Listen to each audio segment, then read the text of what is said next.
Kain tayo guys. Good morning. Yung ating ulam ay yung first steak na niluto ko kagabi. Tapos meron tayong kape. Tayo kumain na. Kain na tayo. Tapos ko lang mag-edit. Makapag-post na rin ako sa aking kabilaang yep.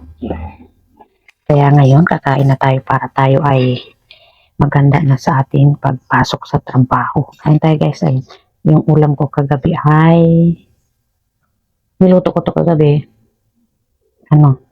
Kami pa rin ang nakatikim ni ate. Yung dalawa ayaw pa rin kumain kasi kumain na raw sila. Nagluto sila ng hapon, bandang hapon ng ng fried chicken kaya kumain na sila ng maaga. Tapos pagdating ko, may dala akong lulutuin ulit. Niluto ko na. Pagkaluto, dumating na si ate. Kumain kami. Sila hindi na kumain. Kaya kami pa lang na ate nakakatikim nito. Tapos ngayon, umaga, pagising ni ate, sabi ko kumain ka bago pumasok kasi may ulam. Kumain din siya.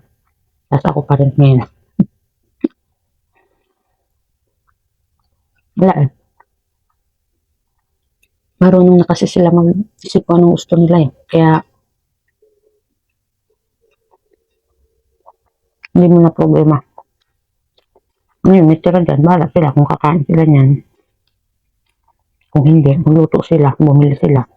Malapit lang kasi dito yung mga bilihan na pagkain. Marami rin tindang pagkain dito. Kaya, kung ayaw mo kumain ng kanin, pumili ka lang sa labas ng mga kakanin. Maraming mapibili.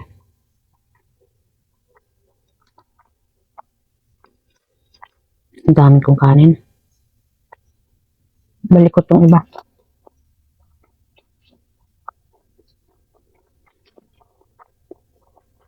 Kanina pa kami gising ni ate. Lagi kami maaga nagigising. Gising ako sa sa panaginip ko. Nanaginip ako kanina. Madaling araw na. Pagkatapos panaginip ko, nagising ako. Hindi na ako natulog.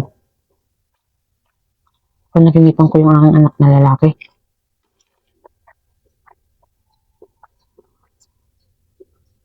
Hindi na rin kasi nadadalaw.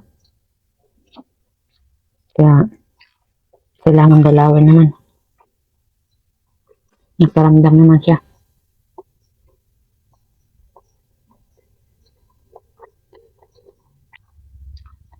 Mula nung dinala dito yun, nung November 1. Yun lang. Pagkabalik nyo na ako nakadalaw. Ang buwan nun, February na.